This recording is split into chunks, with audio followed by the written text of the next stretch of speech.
देख रहे हैं नेटवर्क 33 राजकुमार के साथ। तो चलिए पढ़ते हैं आज की कहानी की ओर। दोस्तों, इंसानों की इस बस्ती में कुछ ऐसी शक्तियां भी इस दुनिया में अपनी मौजूदगी का एहसास करवाती हैं। ये कहानी महेश की है, जो अपने रहन सहन से एक ट्रक ड्राइवर थे। इस घटना को बीते 4 साल बीत चुके हैं, लेकिन इस घटना का खौफ आज भी महेश के दिल में उसी तरह ताज़ा बना हुआ है जैसे उस घटना के जस्ट बाद हुआ था। रात का वक्त था। महेश अपनी ट्रक चलाता हुआ धामनगर पहुंच गया। वहां का माहौल काफ़ी शांत लग रहा था। ठंडी और शीतल हवाएं उस मौसम में एक गर्म त्वचा को काफ़ी हद तक सुकून की प्राप्ति दे रही थी। ट्रक में महेश के अलावा 2 जने और भी बैठे हुए थे, और तभी ट्रक का टायर लगभग 20 फुट तक घसीटता हुआ गया और ब्रेक लगने के बाद गुस्से से तिलमिलाता हुआ महेश ट्रक से नीचे उतरा और वहीं गाली गलौज करने लगा। लेकिन हैरानी तो इस बात की थी कि उसके अलावा वहां कोई था ही नहीं। महेश को गंदी गंदी गालियां देता देख ट्रक का एक हेल्पर ट्रक से नीचे उतर गया और महेश को संभालते हुए ट्रक में लेकर पहुंच गया।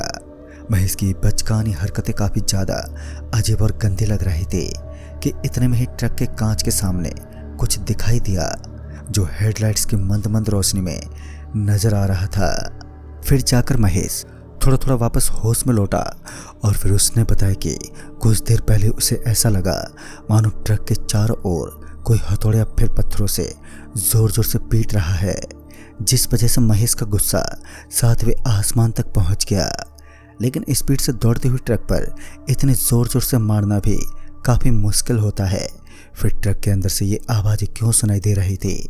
महेश के मन में विचारों का भंडार लगा हुआ था। बाद में महेश ने ट्रक को स्टार्ट किया और तुरंत उस सुनसान इलाके से निकलने लगा।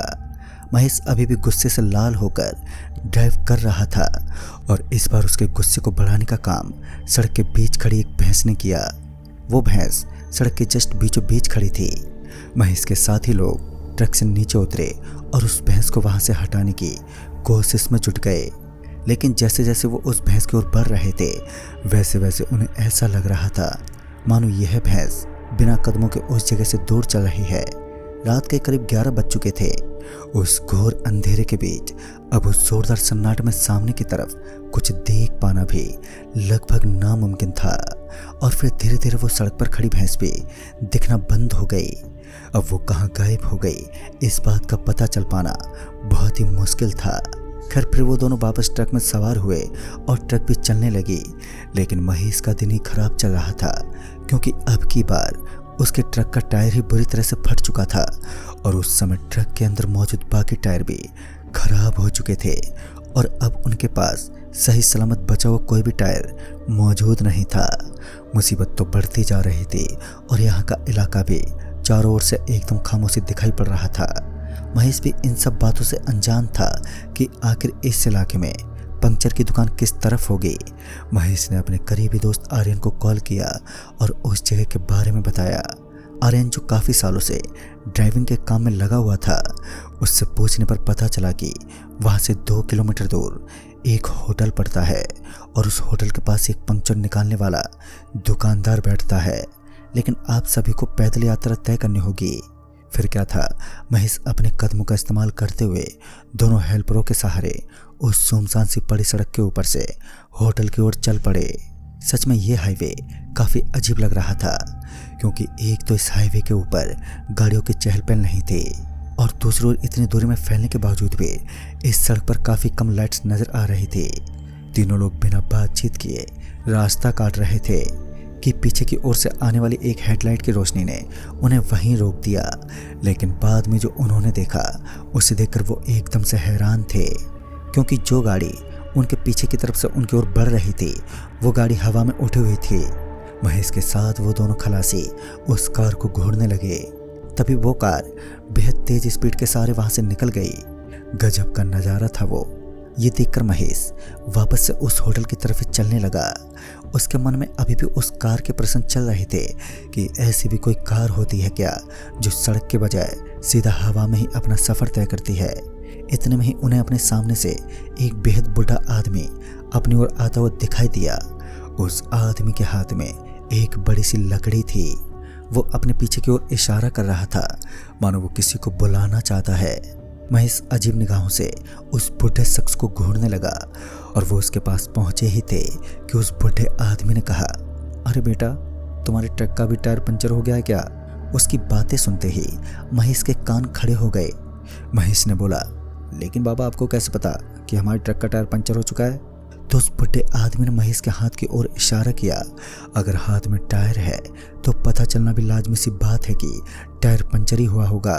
ये सुनकर एक बार फिर महेश अपना सर खुजलाने लगा, क्योंकि उसके हाथ में कोई भी टायर नहीं था।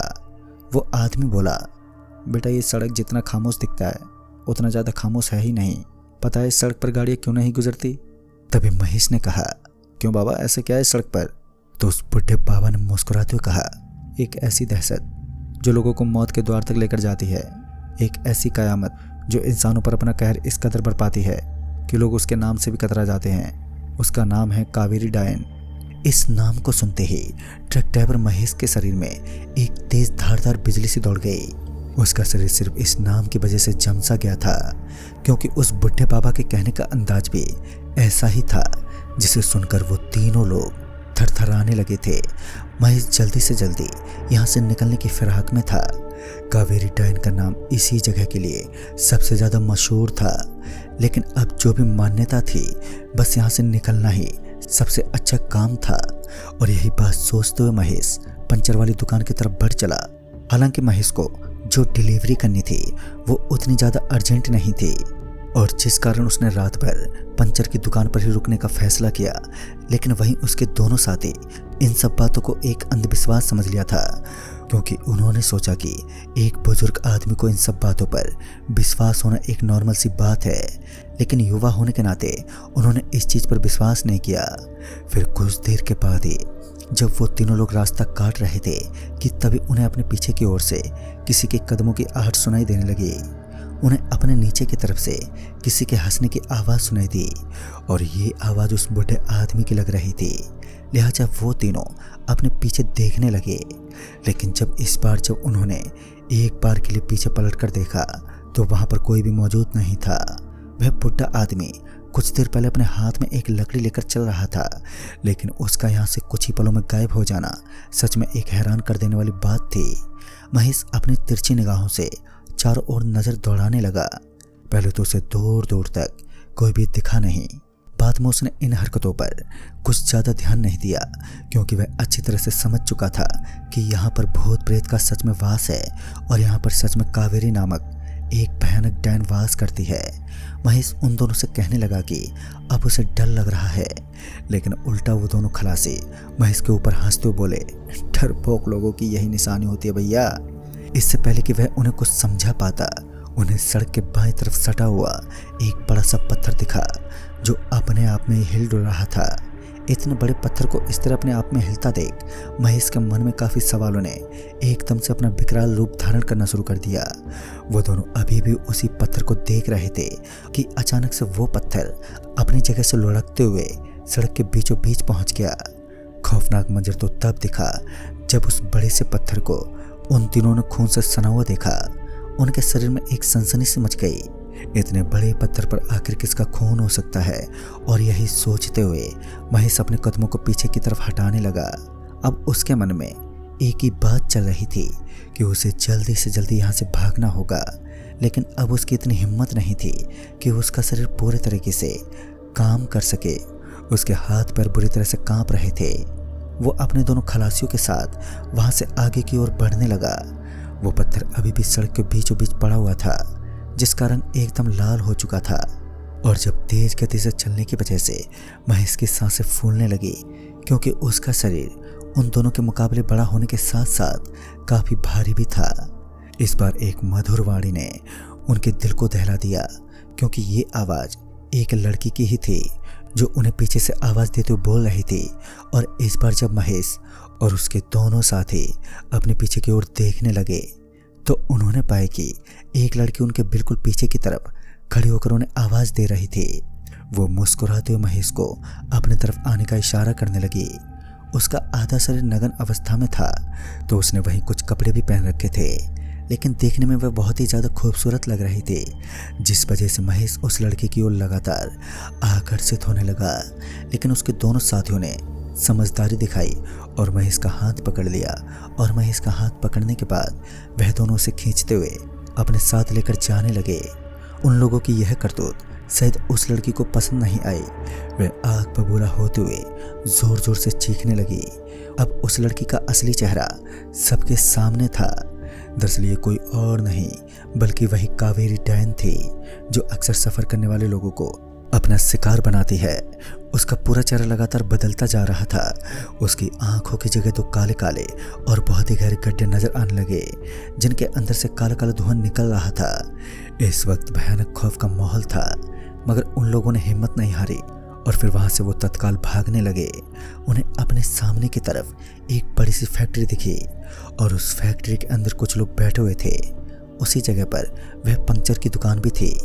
महेश अपने साथियों के साथ तुरंत उस जगह पर दाखिल हुआ और उनके चेहरे को देखने के बाद उन लोगों को यह साफ साफ पता चल गया कि महेश और उसके खलासी अभी अभी किसी खौफनाक मंजर को देखने के बाद इस जगह पर पहुंचे हैं। उन्होंने महेश के साथ साथ उन दोनों को भी पानी पिलाया और फैक्ट्री के अंदर बैठाया। बाद में जब इस घटना का जिक्र हुआ तो उन लोगों ने बताया कि कावेरी नामक डायन लोगों के साथ संभोग करती है और संभोग के बाद मार देती है, और फिर सुबह होने के बाद महेश और उसके साथी उस जगह से निकल गए। दोस्तों, आज भी इस घटना का जिक्र करते वक्त महेश के हाथ पर कांप उठते हैं। तो दोस्तों, इस कहानी में बस इतना ही। कहानी आपको पसंद आई हो तो वीडियो को लाइक शेयर जरूर करें और साथ ही हमें कमेंट बॉक्स में ज़रूर बताएं। तो मैं आपका दोस्त राजकुमार जल्दी ही मिलूंगा ऐसे ही एक और नई कहानी के साथ। तब तक के लिए बाय एंड टेक केयर।